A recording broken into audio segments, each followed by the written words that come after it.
तो स्वागत है बच्चों। हम लोग आज काइनेमेटिक्स अपने सेकेंड यूनिट पढ़ने चल रहे हैं। सबसे पहले मैंने बताया था इसमें आप मैकेनिक्स क्या होती है सीखेंगे।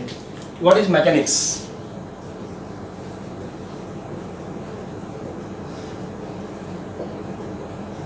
The branch of physics which deals about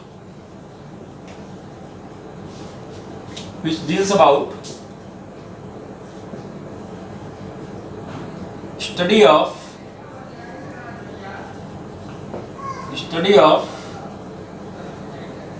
motion of materialic object at low speed मतलब v is less than very less than c। यहाँ दो शब्द स्पेशल है, ध्यान देंगे। एक मैंने लिखा है मेटेलिक माने इसमें मास हो। ऐसे ऑब्जेक्ट के मोशन की बात कर रहे हैं जिनके मास हो। नॉन मोसिव या एनर्जी वाले मोशन की बात नहीं कर रहे हैं, हम मासिव ऑब्जेक्ट की बात कर रहे हैं। और लो स्पीड का मतलब स्पीड ऑफ लाइट से काफी कम। अगर कोई ऑब्जेक्ट स्पीड ऑफ लाइट से मूव करता है तो फिर वो मॉडर्न फिजिक्स हो जाता है और वो आपका रिलेटिविटी टॉपिक के अंतर्गत पढ़ाया जाता है। तो चलिए हम लोग सीखते हैं कि व्हाट इज मैकेनिक्स। मैकेनिक्स में study of motion of metallic object at low speed, और इसकी स्टडी भी इसको 3 पार्ट में डिवाइड किया गया है। Mechanics can be classified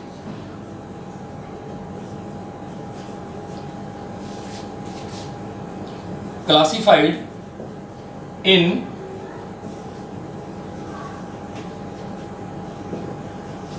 3 following branches। Number 1 statics, number 2 kinematics and number 3 that is dynamics. आइए हम पहले स्टैटिक्स के बारे में जाने। What is statics? तो नाम से क्लियर है, स्टैटिक्स जैसे कुछ रुका हुआ है, लेकिन यहाँ पर मोशन की स्टडी है, याद रखिएगा। तो that is the study of motion of metallic object in equilibrium of forces. Acceleration 0 हो जाए, यूनिफॉर्म मोशन हो, in same direction, that is statics. तो what is statics? The branch of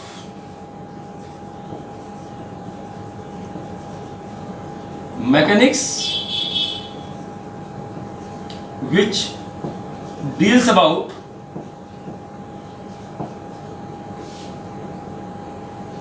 uniform motion of metallic object in equilibrium of forces। Equilibrium of forces. अगर forces का equilibrium होगा, balancing होगी, तो resultant force 0 हो जाएगा, अर्थात बॉडी यूनिफॉर्म मोशन करेगी। दूसरा बताना चल रहा हूं मैं काइनेमेटिक्स, जो आपको स्पेशली यहां पढ़ना है, जो यूनिट आप पढ़ने जा रहे हैं। What is kinematics? The study of motion of metallic object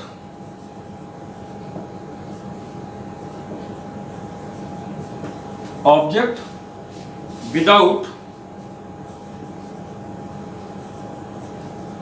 taking cause of motion. Without taking cause of motion, जिसमें मोशन क्यों हो रहा है इसकी बात नहीं करेंगे। मोशन में क्या क्या हो रहा है ये बात करेंगे। कितना डिस्प्लेसमेंट हुआ, कितना एक्सेलरेशन हुआ, कितना टाइम लगा, क्या इनिशियल वेलोसिटी थी, क्या फाइनल वेलोसिटी थी, सारी बातें करेंगे। बस क्यों हो रहा है इसकी बात नहीं करेंगे। अगर क्यों की बात हम नहीं करते हैं कॉज ऑफ मोशन की बात नहीं करते हैं, तो that is the branch of mechanics, that is called kinematics. आइए अगला हम लोग जाने डायनामिक्स। और यहां बता दें काइनेमेटिक्स जो शब्द है इसकी जो खोज हुई है, इसका जो नाम पड़ा है वो काइनमा से पड़ा है। काइनमा, काइनमा एक लैटिन वर्ड है, इसका मतलब होता है मोशन। काइनमा का मतलब होता है मोशन। तो काइनमा जो शब्द है इसी से काइनेमेटिक्स शब्द बना है, मोशन। अगला आ रहा है आपका dynamics. Dynamics, the branch of mechanics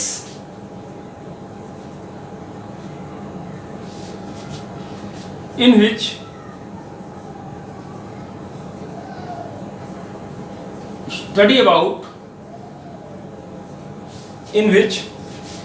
study about motion of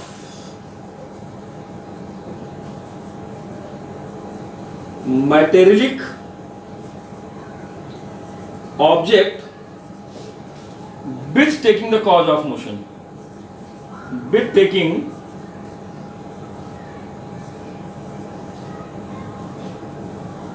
the cause of motion, with taking the cause of motion। और डायनामिक्स शब्द जो है वो डायनामिस से बना है। डायनामिस, डायनामिस मतलब होता है पावर, ये भी लैटिन वर्ड है, इंग्लिश मीन्स इसका पावर।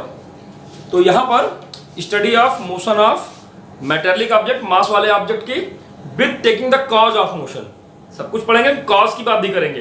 तो मोशन का कॉज क्या होता है, तो आपने अपने छोटी कक्षाओं में समझा है कि nobody can change state of rest और uniform motion in straight line unless at external force act on it. तो फोर्स कॉज होता है। जब हम फोर्स की बात शुरू कर देते हैं तो that's the branch which deals the study of motion, that is called dynamics. तो डायनामिक्स मीन्स पावर। तो आपको बात ध्यान में आ गई होगी कि यहाँ पर हमें पावर के बारे में या फोर्स के बारे में जब पढ़ना है तो दैट इज द डायनामिक्स। और ये आप अपनी थर्ड यूनिट, सेकंड यूनिट अभी पढ़ रहे हैं काइनेमेटिक्स, तो इस सेकंड यूनिट में आप स्टैटिक्स और काइनेमेटिक्स दोनों पढ़ेंगे। और थर्ड यूनिट में जहाँ लॉज ऑफ मोशन की बात कर रहे होंगे आप, motion of metallic object with taking the cause of motion, मतलब फोर्स की बात कर लगेंगे, वो थर्ड यूनिट है लॉज ऑफ मोशन। तो उस पर हम लोग डिटेल में पढ़ेंगे। आइए इन चीज़ों को आपको बात समझ में आ गई होगी। अब आपको जानना है अगला topic, that topic is object in motion.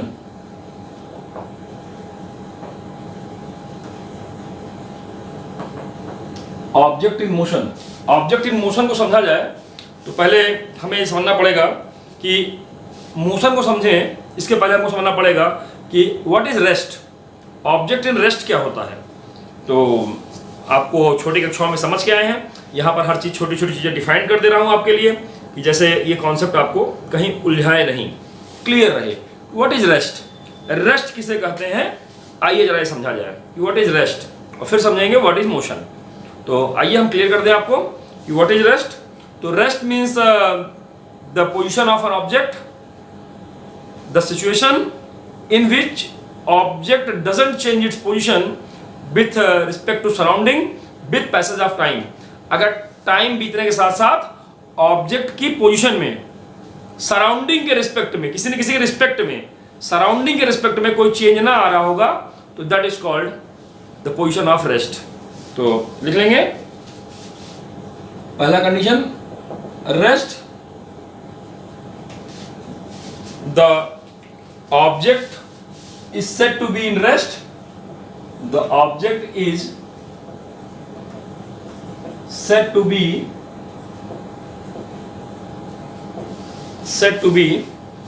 in rest, said to be in rest if the position of object remains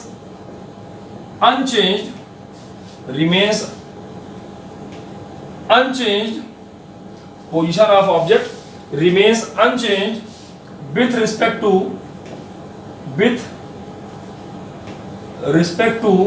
surrounding,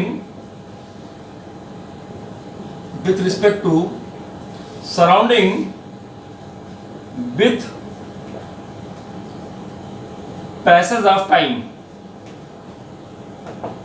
object को हम कहेंगे रेस्ट में है अगर सराउंडिंग के रिस्पेक्ट में टाइम बीतने के साथ साथ उसकी पोजीशन में कोई अंतर नहीं आ रहा है।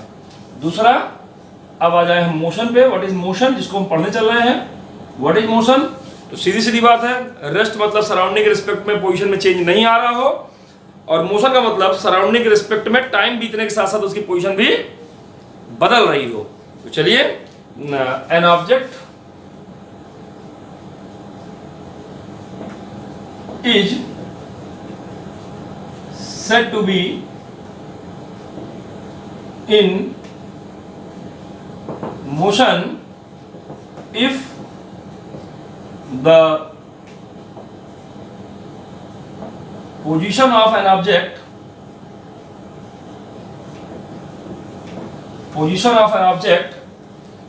changes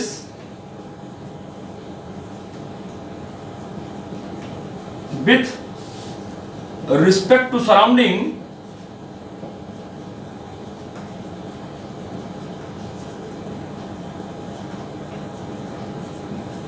with passage of time।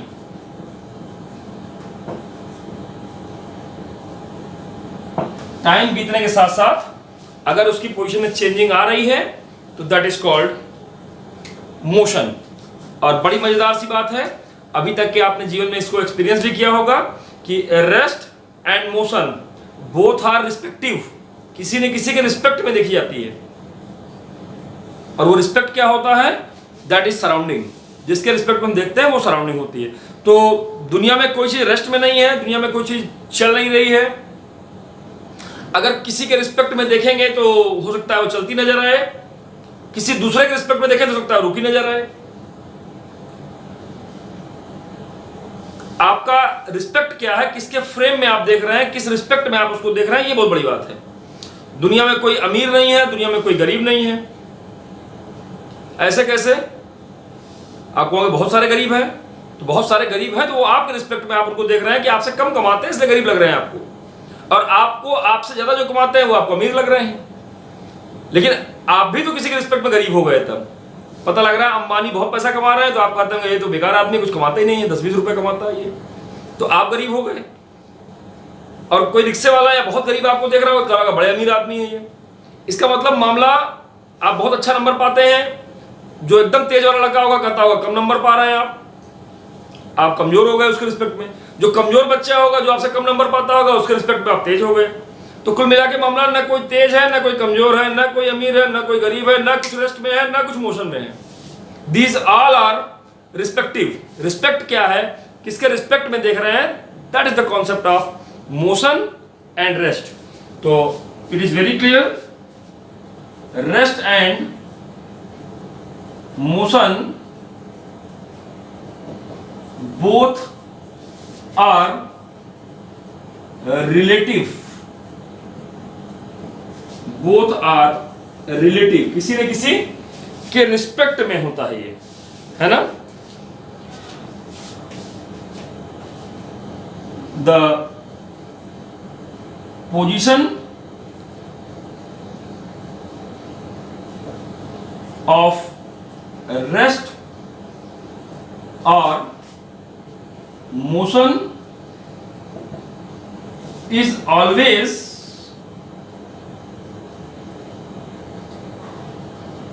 with respect to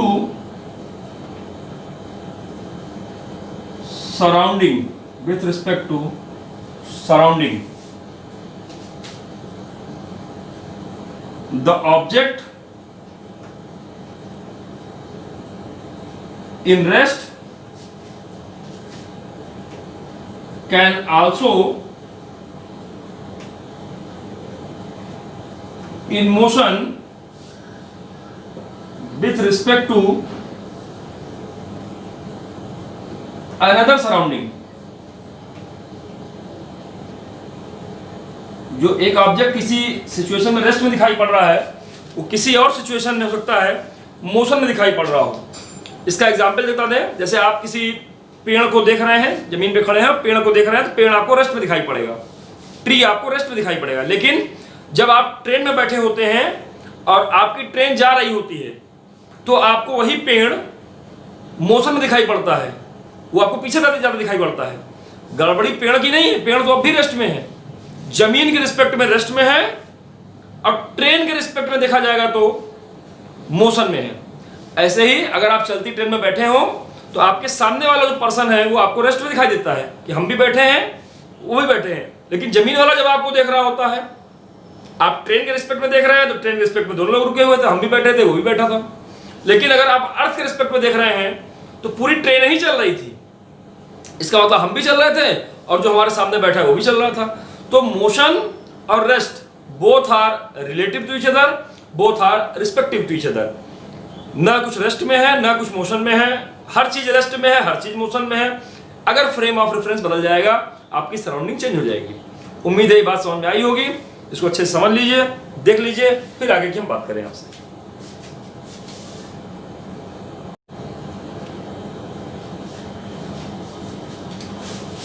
तो बच्चों हम लोग टाइप्स ऑफ मोशन की बात कर रहे हैं। टाइप्स ऑफ मोशन क्या होता है? तो the motion of an object are basically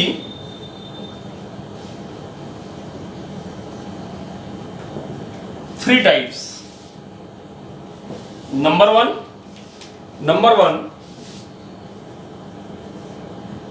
rectilinear and translatory motion. Rectilinear and translatory motion. दूसरा circular and rotatory motion. Circular and rotatory motion. तीसरा ऑसिलेटरी एंड वाइब्रेटरी मोशन।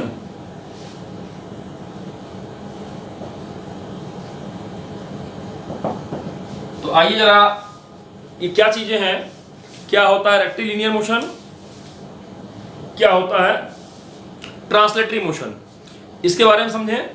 क्या होता है सर्कुलर मोशन या क्या होता है रोटेटरी मोशन, इसमें क्या डिफरेंस है इसको समझें। क्या होता है ऑसिलेटरी और क्या होता है वाइब्रेटरी मोशन, आइए जरा इसको समझें हम लोग, ठीक है। तो चलिए ऑसिलेटरी और वाइब्रेटरी मोशन ये सारी बातें हम आपको बताने चल रहे हैं। तो पहला आपका rectilinear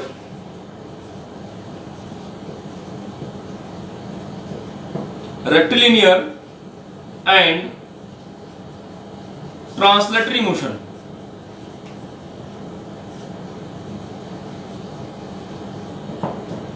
rectilinear and translatory motion ये क्या होता है? रेक्टिलिनियर ट्रांसलेटरी मोशन क्या है? अगर कोई ऑब्जेक्ट पॉइंटेड है और वो एक प्लेस से दूसरे प्लेस तक जा रहा है तो ये रेक्टिलिनियर मोशन कहलाता है। लेकिन अगर कोई ऑब्जेक्ट आपके थोड़ा बड़ी साइज का है और वो एक पोजीशन से दूसरे पोजीशन पे जाता है, पहले यहां था अब यहां पहुंच गया, तो आप देखेंगे इसके हर पार्टिकल का अलग अलग ट्रैक हो जाएगा। ये ऊपर वाले पार्टिकल का है, ये बीच वाले पार्टिकल का है, ये नीचे वाले पार्टिकल का है, ऐसे ही और भी बहुत सारे पार्टिकल्स सब के सब पैरेलल ट्रैक अडॉप्ट कर रहे हैं, सब के सब पैरेलल ट्रैक अडॉप्ट कर रहे हैं। अगर ऑब्जेक्ट पॉइंट साइज है, कब पॉइंट साइज होता है ये भी आगे बताएंगे हम, कॉन्सेप्ट ऑफ पॉइंट मास ये भी आगे सिखाया जाएगा आपको। अगर ऑब्जेक्ट की साइज बहुत छोटी है और चली गई दूरी बहुत ज्यादा तो उसको पॉइंटेड लेते हैं और उसका मोशन, उसका straight line motion that is called rectilinear motion. लेकिन अगर ऑब्जेक्ट फाइनाइट साइज का है, एक अच्छी खासी लेंथ उसकी है, तो अगर ये स्ट्रेट लाइन मोशन करेगा तो अपर ट्रिप का अलग मोशन, मिडिल पार्ट का अलग मोशन, लोअर पार्ट का अलग मोशन और हर particle parallel straight line path follow कर रहा होगा। That type of motion is called translatory motion. तो आइए हम लोग लिखें, the straight line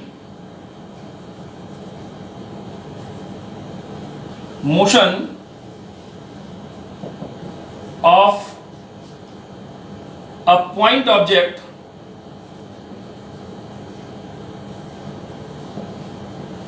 is called rectilinear motion, is called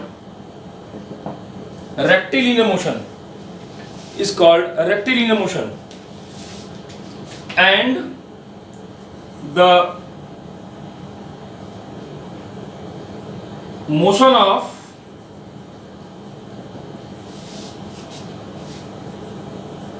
object of finite size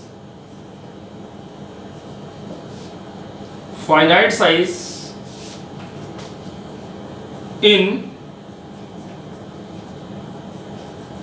straight line, the motion of object of finite size in straight line have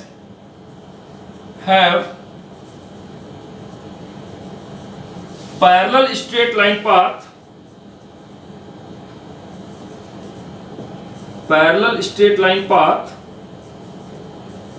for all constituent particle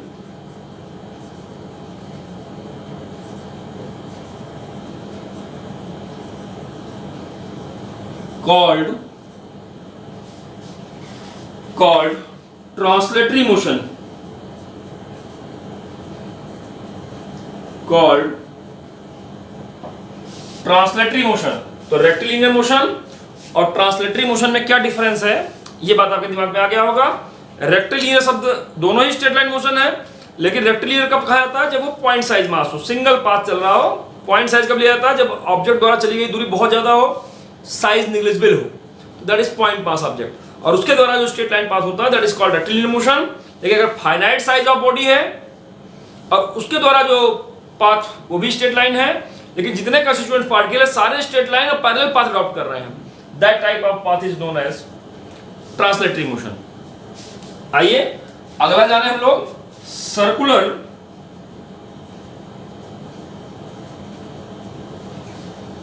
and rotatory motion.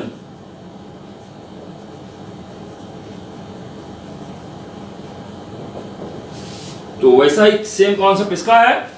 अगर कोई single point mass rotate कर रहा है इन a circular path, तो this type of motion is called circular motion. लेकिन अगर यही object आपका कुछ लेंथ में है, लेंथ वाला ऑब्जेक्ट है, और ये कोई सर्कुलर पाथ अडॉप्ट कर रहा है, तो इसका हर पार्टिकल एक सर्कुलर पाथ ही अडॉप्ट करेगा। और आप देख रहे हैं कई सारे circular path concentric circular path बन जाएंगे, क्योंकि हर पार्टिकल के लिए अपना अलग ट्रैक। तो अगर अपना अलग ट्रैक हो जाएगा और सारे ट्रैक सर्कुलर होंगे और कॉन्सेंट्रिक सर्कल बना रहे होंगे, तो this type of motion is known as rotatory motion. तो चलिए, the circular motion of a point mass या a point object is called circular motion,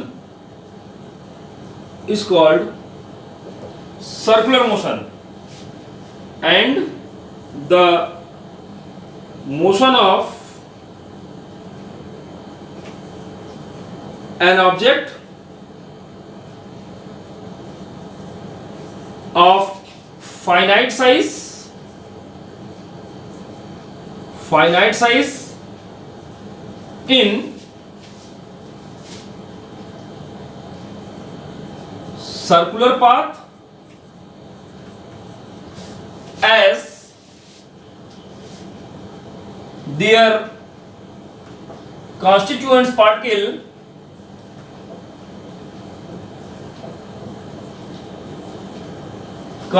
particles have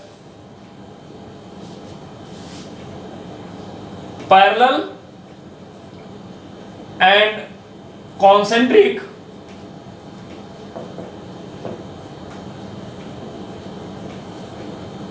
circular path is called rotatory motion. Is called rotatory motion. तो आपको ध्यान में आ गया होगा कि क्या है सर्कुलर मोशन. सर्कुलर मोशन माने पॉइंट मास के लिए, रोटेटरी मोशन माने फाइनाइट साइज ऑफ मास के लिए. अलग अलग पार्टिकल अलग अलग सर्किल अडॉप्ट करेंगे और वो सब के सब कॉन्सेंट्रिक और पैरेलल सर्कुलर पाथ होंगे. अगर ये कोई इस तरह का पाथ अडॉप्ट होता, कोई चीज ऐसे घूम रही होती,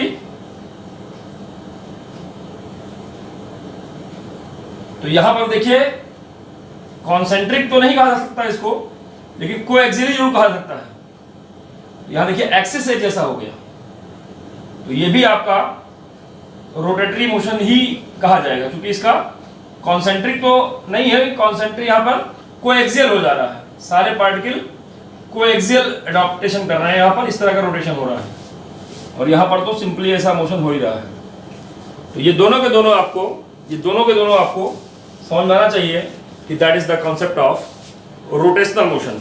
ये आपका रोटेशनल मोशन कॉन्सेप्ट है. आइए अगला सिखाएं आपको. That is the concept of third concept, oscillatory और वाइब्रेटरी मोशन.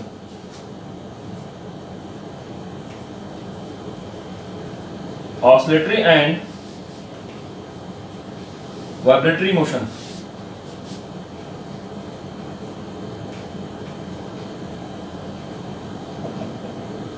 ऑसिलेटरी और वाइब्रेटरी मोशन. तो अप एंड डाउन और to and fro motion of an object about a mean position that is called oscillatory motion. The motion of an object about a mean position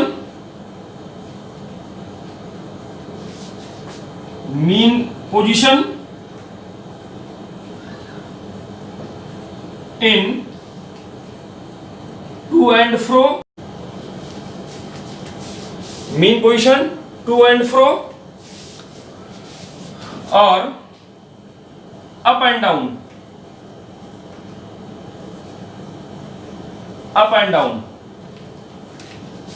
path is called oscillatory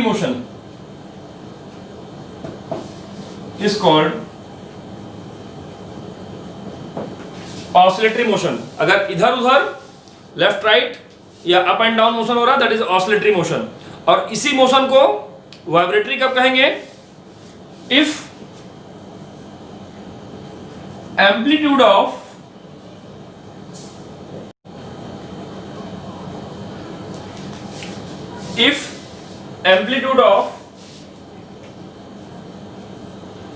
oscillation is very small माने negligible small as compared to size of object is called vibratory motion.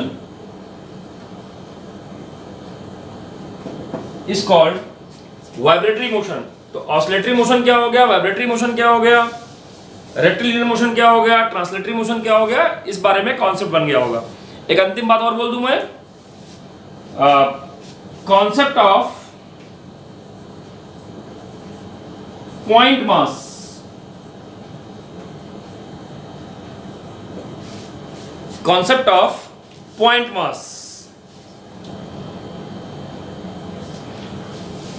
बच्चों हम आपको concept of point mass बता रहे थे, और बहुत जरूरी है आप अपने 11th में जब 5th यूनिट पर पहुंचते हैं तो वहां पर आपको फाइनाइट साइज ऑफ बॉडी के लिए सेंटर ऑफ मास क्या होता है ये समझना पड़ता है, और फिर उसके मोशन की स्टडी करनी पड़ती है, और वही बॉडी की का मोशन के बराबर हो जाता है।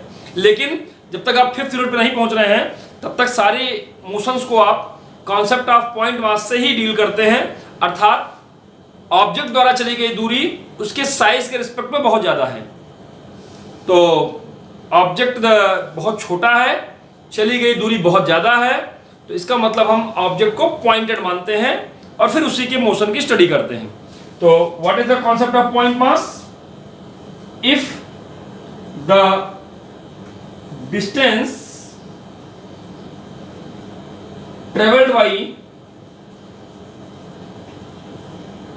traveled by an object is very large as compared to its size, then object is taken as point mass object. Point mass object के रूप में उसको हम कंसीडर करते हैं और फिर उसके मोशन की स्टडी करते हैं। तो ध्यान में आ गया होगा कि कब किसी ऑब्जेक्ट को पॉइंटेड लेते हैं। जैसे अगर हमने कहा ये आपका सुल्तानपुर है, ये आपका इलाहाबाद है, तो हम पॉइंटेड हो गए। अगर सुल्तानपुर इतना बड़ा हो सकता है तो हमारी साइज तो उसके रिस्पेक्ट में निविजिबल हो गई, पॉइंटेड हो गई। तो यहां पर एक तरह से अप्रोक्सीमेशन काम आ रहा है कि चली गई दूरी के रिस्पेक्ट में बॉडी की साइज कम होने के नाते उसको हम पॉइंटेड ले रहे हैं। तो पॉइंट साइज ऑब्जेक्ट मान करके हम यहां पर अपनी स्टडी शुरू करते हैं। और जैसा कि मैंने कहा कि 5th यूनिट पे जब मैं सिस्टम ऑफ पार्टिकल आपको पढ़ा लूंगा तो वहां पर किसी फाइनाइट साइज ऑफ बॉडी के हर चीज को ध्यान में रखना पड़ेगा, और उसको ध्यान में रखने के लिए, क्योंकि अब फाइनाइट साइज ऑफ बॉडी हो गई, तो उसको ध्यान रखने के लिए आपको सेंटर ऑफ मास टॉपिक सीखना पड़ेगा कि what is centre of mass and how whole mass of the body is suppose to be concentrated at a particular point, that is centre of mass, और उसके मोशन की study करके हम कैसे body के मोशन को समझ सकते हैं। ये बातें आपको समझनी पड़ेंगी। तो चलिए अभी हम लोग पॉइंट मास कॉन्सेप्ट से ही आगे बढ़ेंगे। तो उम्मीद है आपको ये बातें समझ में आ गई होंगी। इसको आप अच्छे से देख लीजिए, समझ लीजिए, और जहां समस्या आए वो बताइए।